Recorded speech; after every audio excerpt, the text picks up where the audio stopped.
Good morning, শুভ দোল সবাইকে, শুভ বসন্ত উৎসব। বোলপুরে আছি শ্রী পান্থনিবাসে এবং ঠিক পান্থশালার অপোজিটেই দাঁড়িয়ে আছি। একটু পরে এটা খুব রঙিন হয়ে যাবে। আজ 3 মার্চ, 3 তারিখ মার্চে। আজকে বসন্ত উৎসবে আমি এসেছি বোলপুরে। প্রত্যেক বছরই আসি, এই বছরও এসেছি, ব্যতিক্রম হয়নি। এবং ঠিক দেখতেই পাচ্ছেন আমি দাঁড়িয়ে আছি পান্থশালার ঠিক সামনে। আর আজকে একটু পরে এখানে রঙিন হয়ে উঠবে। সেই রঙিন হওয়ার আগে একটু আড্ডা মেরে নিই। প্রত্যেকটা দিন আমি ইনফরমেশানটা দিই এই অরিজিৎস ব্লগের মাধ্যমে, কোথায় যাচ্ছি, কী করছি, কেন এসছি।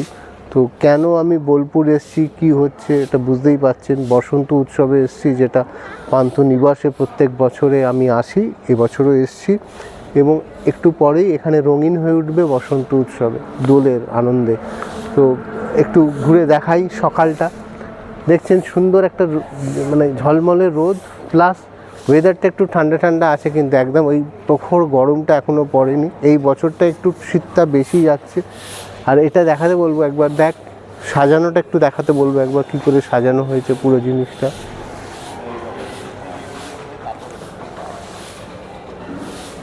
আমিও রেডি করছি আমার সেট আপ নিয়ে, টিম নিয়ে। Good morning. মর্নিং হয়েছে তোমাদের? হ্যাঁ, কখন? তো সেট আপ রেডি সকাল থেকে পুরো আমাদের সেটআপ রেডি করে একদম সব শুরু হবে, ব্যাস। তো সবাইকে শুভ বসন্ত উৎসব। Thank you. হ্যাঁ, তো আমরা শুভ বসন্ত। শুভ বসন্ত। তোমার তো রোজই বসন্ত। আমার হ্যাঁ, জীবনে সবসময় বসন্ত। লাল জামার মতন ওর জীবনটা রঙিন বসন্তে। মানে সব জায়গায় যায়, সবাইকে খুব আপন করে নেয়, আর আপন লোকও পেয়ে যায়। কে কখন কিভাবে ডেকে ওঠে ওনাকে, কোকিলের মতন উনি একজন। তো এটা বলতে আজকে ভাগ্য বলা যায়। হ্যাঁ, তো ওটা ওনার ভাগ্য। সবাই তো আর ভাগ্যবান হয় না, উনি ভাগ্যবান। তো তুমি অরুণ, তুমি প্রথমটা নিচে থাকো, তারপরে একটা সময় তুমি যেমনি টপে চলে যাও, ওইখানে চলে যাও। খালি ওই জায়গার লাইটটা ওইগুলোকে একটু সরিয়ে দিতে হবে। ঠিক ঠিক ঠিক। কারণ ওইটা ওগুলো লুজ আছে, ওটাকে টেনে সরিয়ে দিলেই হয়ে যাবে। ঠিক আছে। তো অনয় মানে অনয় ক বছর হলো? 4-5 বছর হয়ে গেল। 4 বছর হয়ে, 1 বছর শুধু গ্যাপ গেছে। হ্যাঁ। এই হচ্ছে সেই অনয় যা বিয়ের কথা দেয়, বলছে বিয়ে নেমন্তন্ন পাবো, কিন্তু বছরের পর বছর আমাদের কপালে জোটে না। তো এইটা আমি আগেও একটা ব্লগে বলেছি যে লাস্ট 3-4 বছর ধরে শুনছি বিয়ে পাকা হয়ে গেছে, নেমন্তন্ন এলো বলে। এইটা বলে কাজের সময় আমি কাজটা দিয়ে যাই, নেমন্তন্ন খেতে যাব, তার জন্যও কাজটা পাই। কিন্তু এটা অফিসিয়ালি বারবার আমি মানে এই ভিডিও ব্লগটার মাধ্যমে ওকে রিকোয়েস্ট করাচ্ছি যে ওর বিয়েটা যেন তাড়াতাড়ি করে এবং নেমন্তন্নটা যেন তাড়াতাড়ি পড়ে। হবে তো? 2027 তো হবে? কি হবে? হবে তো? কি হবে? বিয়ে হবে। আমরা কি নেমন্তন্ন পাবো? হ্যাঁ পাবে। তো নেমন্তন্ন পাবে। তো এই যে আমাদের কাজ হয়, আমাদের কাজের সময় কাজ করি, আর কাজের ছাড়া আমরা একটু নিজেদের মধ্যে আলোচনা করি, আড্ডা মারি। মানে রিল্যাক্সেশনের জায়গা তো খুব কম জীবনে। আমরা সবসময় একটা প্রেশারে থাকি, কাজ মানেই হচ্ছে একটা চাপ থাকে। সেটাও যেমনি দরকার, তেমনি ব্রেনটাকেও, মানে এটাও তো একটা হার্ড ড্রাইভের মতন, সব কিছু চিপের মতো সব আমরা কালেক্ট করছি, অশান্তি, ঝামেলা, ভালো মন্দ, খারাপ। আর এইখানটা আসলে মনটা একটু রিফ্রেশ হয়ে যায়। মানে কাজ তো করতে আসি, কাজ যেখানে যাই, কিন্তু কলকাতার থেকে দূরে যখন কোথাও ট্রাভেল করে আসি, সেই কাজটা করা এবং এই পান্থনিবাসের প্রত্যেক বছর দোলটা আসলেই মনে হয় এইবার যাবো তো, যেতে হবে দোল এগুলো। এবং এটা হয়তো আমাদের পরিবাররা এই স্যাক্রিফাইসগুলো করে, মানে গত 5 বছর ধরে, 5-6 বছর ধরে করছে, যে আমরা কোনো দোলে বা বসন্ত উৎসবে বাড়িতে সময় দিই না পরিবারকে। আমরা পান্থনিবাসের কাছে এসে, পান্থনিবাসের যারা এখানের বাসিন্দারা আসেন, কলকাতা থেকে আসেন, কলকাতার বাইরে থেকে আসেন এই বসন্ত উৎসব, এবং এখানে লোকালও যারা আছেন তারাও আসেন, আমরা তাদের সাথে এই দোলটাকে এনজয় করি। শুধু একটাই কারণে, কাজের সাথে সাথে এই যে রঙিন হয়ে ওঠা পান্থনিবাসের বসন্ত উৎসবটা, সেইখানে আমরাও এখানকার অধিবাসী। হ্যাঁ, আমরাও মানে আমরা মনে হয়ে যায় না যে আমরা এটা বাইরের কেউ।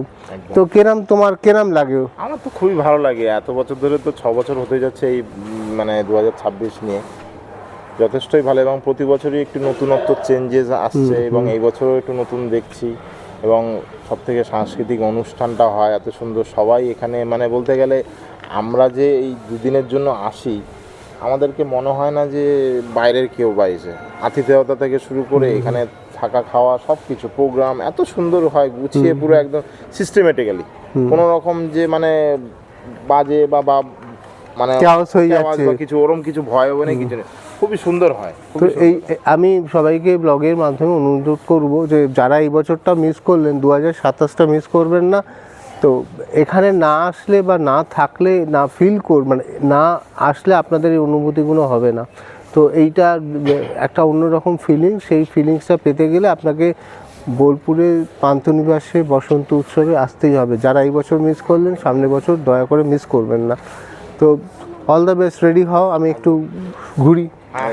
তো এবং এইখানে এই মানে এই জায়গাটায় পুরো একটু পরেই রং টং দিয়ে সাজানো থাকবে, এবং সাজানো শুধু নয়, মানে কালারফুল হয়ে উঠবে এই স্পেসটা। তো ওই দূরে দেখছি আমার মুক্তিবাবু বসে আছেন, ওনার কাছে যাই একটু। মুক্তি, বলো কেমন লাগছে? কেমন লাগছে?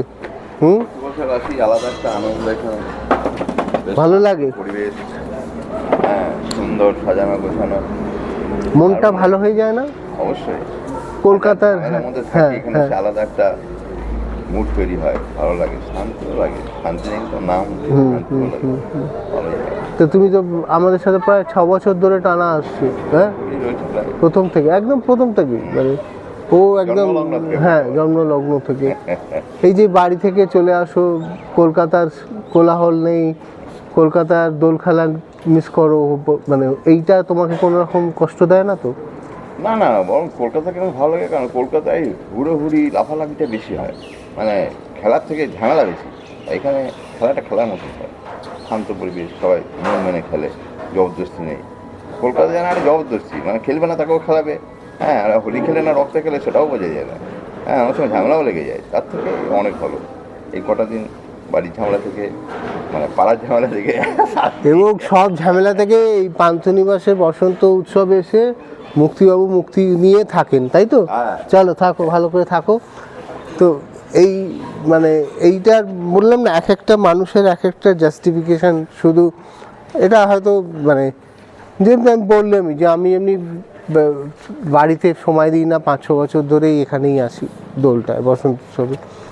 হয়তো কি পাবো জানি না, বা কি পাই জানি না, যেটা পাই বা যেটা নিয়ে ফিরে যাই, একটা মনের আনন্দ, যেটা আমাদের জীবনে খুব প্রয়োজন। সারা বছর সারা মাস কাজে, এই দেখুন, আয় এদিকে আয় বাবা, এগুলো কি করে তৈরি করিস? কি ফুল বলিস এগুলোকে? কি ফুল? আমাদের ভাষায় বলে হ্যাঁ, মুরুক ফুল। মরুক ফুল। কখন এগুলো গাছ থেকে পারিস, হ্যাঁ, তারপরে এগুলো মালা বানাস? কত করে নিস? 30। 30 টাকা করে। সব তো বিক্রি, একটু ভিড় হবে, সব বিক্রি হয়ে যাবে।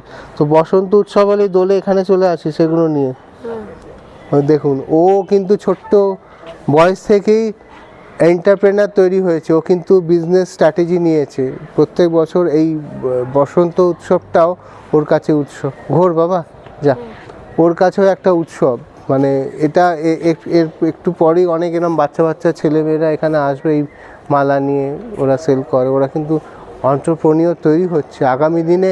ওরা জানছে পরিশ্রম করছি, সেটার ইনকাম করার রাস্তা খুঁজে বার করার। এটা শুধু উৎসব যেমনি অনেক মানুষের রিসোর্সিং অফ ইনকাম, একটা ইনকামের একটা উপার্জনের রাস্তাও পান্থনিবাসের শ্রী বালাজির তরফ থেকে তৈরি করে দেওয়া হয়। একটা ওকেশন আসলেই প্রচুর মানুষের রেভিনিউ জেনারেট করে, আর্নিং হয়, মানুষ মানুষের সাথে পরিচয় হয়। তো resource of the income, resource of the development, resource of the sourcing of the environment, সব কিছুর ক্ষেত্রেই একটা রিসোর্স দরকার পড়ে। সেটা এই পান্থনিবাসের বসন্ত উৎসব তৈরি করার চেষ্টা করছে। দেখা হবে আগামী ব্লগে আর একটা কন্টেন্ট নিয়ে, আরও কিছু ইনফরমেশান নিয়ে, যেটা আমি আপনাদের সাথে শেয়ার করব। সবাই থাকুন, ভালো থাকুন, সুস্থ থাকুন।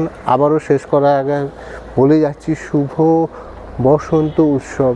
সুন্দর করে এই দিনগুলো উপার্জন করুন, সুস্থ থাকুন, ভালো থাকুন, আর আগামী দিনগুলো আরও সুন্দর করে তুলুন। টাটা।